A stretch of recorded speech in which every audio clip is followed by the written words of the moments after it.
Hey friends, imagine being inside a church, a sacred space, a place of refuge, of hope, and then watching it collapse around you from a missile strike. That's exactly what happened last week in Gaza when Israel bombed the only Catholic church in the region. The Holy Family Parish, a church that had sheltered hundreds of civilians, Christian and Muslim alike, was struck by an Israeli airstrike. The church's pastor, Father Gabriel Romanelli, was injured, along with others inside. Now here's the real question. How will the global Christian community respond to this? That's the mystery we're going to unpack together today. Slowly, calmly, and truthfully. If this kind of deep dive interests you, where we peel back the layers of headlines and get to what it really means for the world, consider subscribing. Here on Mr. America, we dive deep into stories that mainstream media often glosses over. The Holy Family Parish, founded in the 1970s, has long served as more than just a church.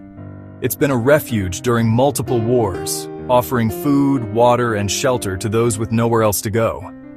On July 10, 2025, the church compound, which includes a convent and school, was hit during an Israeli air campaign targeting what it claimed were Hamas military sites. However, no evidence has yet emerged that any military activity took place from inside the church. Father Gabriel Romanelli, the Argentinian-born priest assigned there since 2005, had just returned from Jerusalem when the blast injured him and others. Survivors described the blast as sudden and without warning, despite the area being marked as a safe humanitarian zone.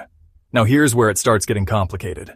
You might expect a global outcry from Christian organizations, from megachurch pastors in the US to European cardinals to Latin American clergy, especially when a Catholic church is bombed and a priest is injured. But instead, what we're seeing is a deafening silence. Yes, the Vatican condemned the bombing quietly through a written statement. Pope Francis called it deeply concerning. But there were no mass vigils, no unified calls for accountability, and surprisingly, no significant coverage from major Christian media outlets. Compare that to Notre Dame's fire in 2019. That tragedy brought global mourning, billionaire donations, and wall-to-wall coverage. But here, a church is bombed during Mass. The priest is wounded. People are trapped. And yet, silence. So why? Is it political fear? Is it alignment with Israel? Or is it something even more uncomfortable?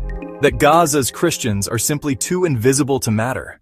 There are fewer than 1,000 Christians left in Gaza, a once thriving population that has dwindled due to constant conflict, economic blockade, and yes, pressure from all sides. And yet, they have stayed. They have built lives, educated children, and prayed alongside their Muslim neighbors. Father Romanelli, who has been serving here for nearly 2 decades, once said, "We are small, but we are not afraid. Gaza needs the gospel of peace more than ever." The bombing of their last place of worship wasn't just an attack on a building. It was a blow to their existence. This isn't just a story about Gaza. It's a story about how global faith communities react, or don't, when those on the margins are hit. And if you've made it this far, maybe consider subscribing. This is the kind of context we bring every week here at Mr. America. Slow, thoughtful, grounded. Globally, Christianity is the largest religion, 2.4 billion followers. But it's not monolithic. In the US, many powerful evangelical churches publicly support Israel, often rooted in apocalyptic theology, which sees modern Israel as central to biblical prophecy. In this framework, questioning Israel's military decisions becomes controversial, if not heretical. The Catholic Church, meanwhile, walks a diplomatic tightrope. It supports Palestinian statehood, but rarely criticizes Israel openly. Then there's the Orthodox world, with deep ties to Arab Christianity, but its voice is often lost in geopolitical noise. So what happens when a Christian community that doesn't align neatly with Western narratives, Arab, poor, besieged, and in Gaza, gets hurt? They fall between the cracks. And that's exactly what we're witnessing now. There is some hope. Smaller Christian groups and independent churches are speaking out. Youth-led Christian movements in Europe and Latin America are demanding justice. Petitions are circulating.